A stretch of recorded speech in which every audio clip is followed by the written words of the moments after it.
আসসালামু আলাইকুম রহমতুল্লাহি ওবরকাতুহু। সম্মানিত দর্শক, বাংলাদেশের রাজনীতি এখন লন্ডনমুখী। আমরা যারা বাংলাদেশে আছি তারা প্রায় সবাই লন্ডন থেকে কি সিদ্ধান্ত আসে সেই বিষয়ের উপর অধীর আগ্রহে নজর রাখছি।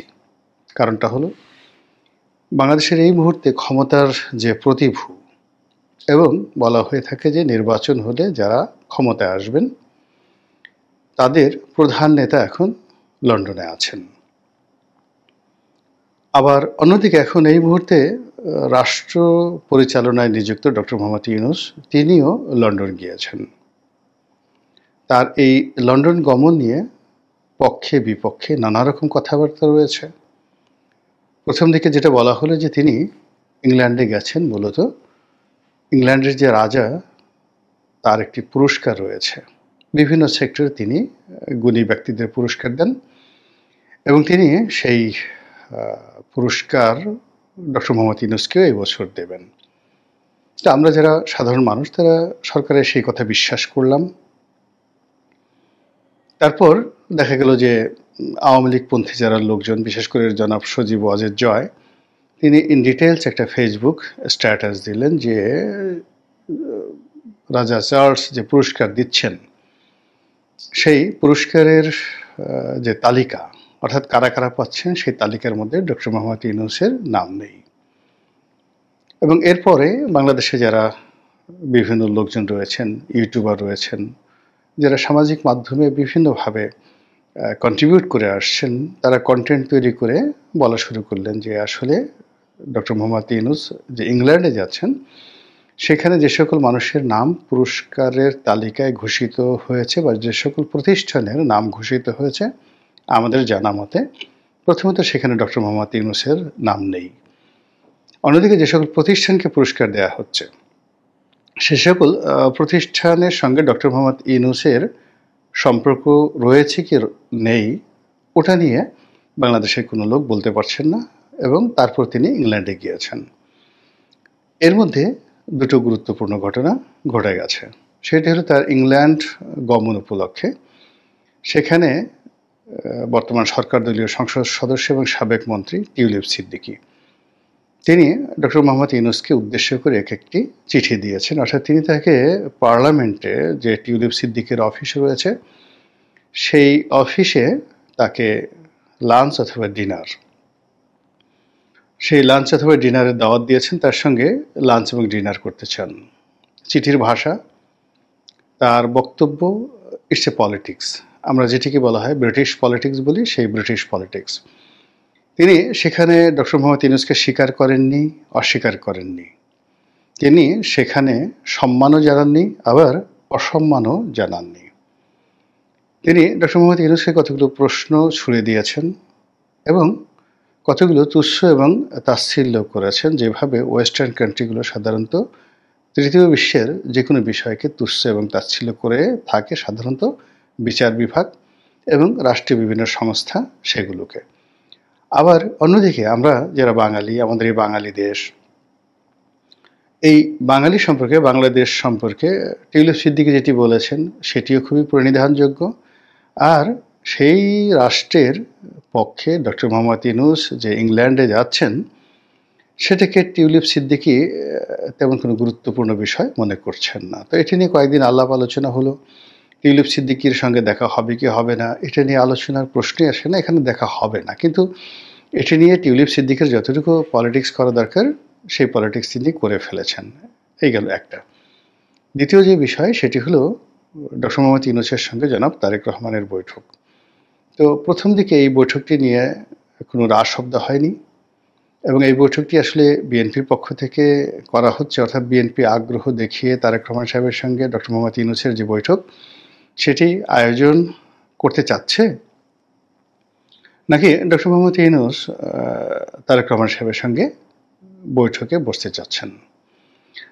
যেহেতু সরকারের পক্ষ থেকে ওইভাবে মিডিয়াতে, বিশেষ করে আমাদের সামাজিক মাধ্যমে ওইরকম স্ট্রংলি রিপ্রেজেন্ট করার মতো কোনো ব্যক্তিত্ব নেই, তো কাজেই বিএনপি পন্থী যারা লোকজন তারা সামাজিক মাধ্যমে যেভাবে একটি উত্তাপ ছড়াচ্ছেন তাতে মনে হচ্ছে যে ডক্টর মোহাম্মদ ইউনূস বা তার সরকার তারেক রহমান সাহেবের সঙ্গে বৈঠক করার জন্য রীতিমতো মরিয়া হয়ে পড়েছেন।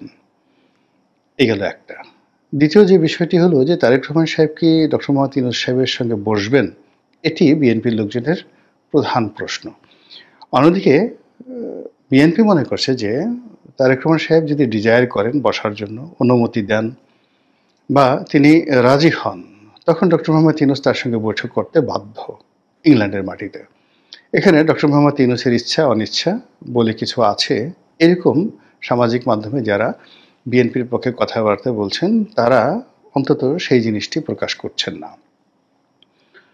আমরা বাংলাদেশে বসে যে জিনিসগুলো জানতে পেরেছি সেটা হলো জনাব তারেক রহমান সাহেব প্রশ্ন করেছেন কেন বসবেন, কিভাবে বসবেন। আবার কেউ কেউ বলছেন যে তিনি একেবারেই রাজি ছিলেন না প্রথম দিকে, পরবর্তীতে তিনি রাজি হয়েছেন। বাংলাদেশের বেশ কয়েকটি মেইনস্ট্রিমের যে পত্রিকা সেখানে নিউজ এসেছে যে সরকারের সঙ্গে বিএনপি যে একটি মুখোমুখি অবস্থানে চলে এসেছে, একটি সংঘাতপূর্ণ পরিবেশ প্রায় তৈরি হয়ে গেছে এবং এই যে আমাদের পবিত্র ঈদুল আজহার যে বন্ধ সরকারি ছুটি, এই ছুটির পরেই রাজনৈতিক অঙ্গন উত্তপ্ত হয়ে পড়বে এবং এই উত্তপ্ত অবস্থা থেকে সরকারকে এবং বিএনপিকে রক্ষা করার জন্য বেগম জিয়া, বিএনপির চেয়ারপারসন, তিনি উদ্যোগ গ্রহণ করেছেন এবং তিনি নির্দেশ দিয়েছেন যে এই মুহূর্তে সরকারের সঙ্গে কখনোই অসহযোগিতা করা যাবে না। এতে করে বিএনপি এবং সরকারের কারোরই লাভ হবে না। এইভাবে পত্রপত্রিকায় একটা উত্তাপ ছড়িয়ে মূলত বিএনপির যারা লোকজন তারা বিএনপির মর্যাদাকে আফোল্ড করতে চাচ্ছে অথবা বিএনপির মুখ রক্ষা করতে চাচ্ছে, হোয়াট এভার মেবি। আমরা সেই বিষয়গুলোতে আলোচনা না করে আজকের যে প্রসঙ্গ সেটি হলো, আজকে 10 তারিখে আমি এই ভিডিওটা করছি। বাংলাদেশের পত্রপত্রিকা বা সামাজিক মাধ্যমে যে খবর ছড়িয়েছে তা হলো এই মাসের 13 তারিখে অর্থাৎ জুন মাসের 13 তারিখে ডক্টর মোহাম্মদ ইউনূস এবং জনাব তারেক রহমান সাহেবের মধ্যে একটা সম্ভাব্য বৈঠক হতে পারে। এখন এই বৈঠকে কি আলোচনা হবে? আমরা এখান থেকে অনেক আন্দাজ করছি, মানে বিএনপি যারা লোকজন তারা আন্দাজ করছেন যে ডক্টর মোহাম্মদ ইউনূস যে নির্বাচনটি করতে চাচ্ছেন এপ্রিল মাসে, সেটিকে বিএনপি বা জনাব তারেক রহমান সাহেব ফেব্রুয়ারি মাসে নিয়ে আসার জন্য তার প্রতি অনুরোধ জানাবেন, চাপ প্রয়োগ করবেন বা দাবি জানাবেন বা তিনি প্রস্তাবনা দিবেন বা তাকে কনভিন্স করার চেষ্টা করবেন। আর জনাব ডক্টর মোহাম্মদ ইউনূস তিনি যদি এই দাবি মেনে নেন তাহলে তার কোনো কথাই রইল না। ফেব্রুয়ারি মাসে নির্বাচন হবে এবং ফেব্রুয়ারি মাসে নির্বাচন হওয়ার জন্য রাজনৈতিক দলগুলো মোটামুটি ঐক্যমত্যে পৌঁছে গেছে। জামাতও বলেছে যে ফেব্রুয়ারি মাসে নির্বাচন হতে পারে, তাহলে তার কোনো সমস্যা রইল না। আর এরকম যদি একটা সরল সমীকরণ হয়ে যায়, ফেব্রুয়ারি মাসে নির্বাচন হবে, তাহলে তার কোনো অনিশ্চয়তা থাকলো না। ডক্টর মোহাম্মদ ইউনূস একটি নির্বাচন দিবেন, বিএনপি ক্ষমতায় আসবে, আর ডক্টর মোহাম্মদ ইউনূস ক্ষমতা হস্তান্তর করে সসম্মানে তার জায়গাতে পৌঁছে যাবেন। এটাই আপাতত মনে হচ্ছে। কিন্তু ঘটনা কি এত সহজ? রাজনীতি কি এতটা সরল? কিংবা আমরা যেভাবে কাউন্ট করি বা আমরা যেভাবে হিসাব করি ঠিক ওইভাবে কি রাজনীতির মাঠ, মানে ওভাবে রাজনীতির মাঠ গোছানো সম্ভব বা রাজনীতির মাঠে ওই ধরনের কার্যক্রম চলে? মোটেও নয়। বাস্তব ব্যাপার হলো এটা ভীষণ রকম একটা জটিল প্রক্রিয়া রাজনীতির অঙ্গন। এখানে প্রতিটি মিনিটে মিনিটে সিদ্ধান্ত পরিবর্তন হয়ে যায়, পরিবেশ পরিস্থিতি পরিবর্তন হয়ে যায় এবং 24 ঘন্টার ব্যবধানে রাজা ফকির হয়ে যায় আর ফকির রাজা হয়ে যায়। তো কাজেই সেখানে 2026 সনের এপ্রিল মাস হোক কিংবা ফেব্রুয়ারি মাস হোক কিংবা জুন মাস হোক, যেটি ডক্টর মোহাম্মদ ইউনূসের একেবারে চূড়ান্ত মনোবাসনা ছিল যে 2026 সনের এপ্রিল মাসের 30 তারিখের মধ্যে নির্বাচন হবে। আমার ব্যক্তিগত অভিমত ছিল যে এটি যদি বিএনপি মেনেও নেয় তবুও 2026 সনের জুন মাসে নির্বাচন হবে না। আবার এই যে ডক্টর মোহাম্মদ ইউনূস বলেছেন যে এপ্রিল মাসে নির্বাচন হবে প্রথমার্ধে, মানে 15 তারিখের মধ্যে, এটাও আমার কাছে মনে হচ্ছে যে সরকার একটি কৌশল, অর্থাৎ এই নির্দিষ্ট সময় পর্যন্ত বিএনপিকে স্টপ রাখা, পরবর্তীতে যা হবে তা হবে। আবার বিএনপির পক্ষ থেকে যা কিছু করা হচ্ছে, কাউন্টার প্রস্তাব দেওয়া হচ্ছে বা ডক্টর মোহাম্মদ ইউনূসের সঙ্গে একটা সমঝোতার চেষ্টা করা হচ্ছে, এটিও শেষ পর্যন্ত হবে না।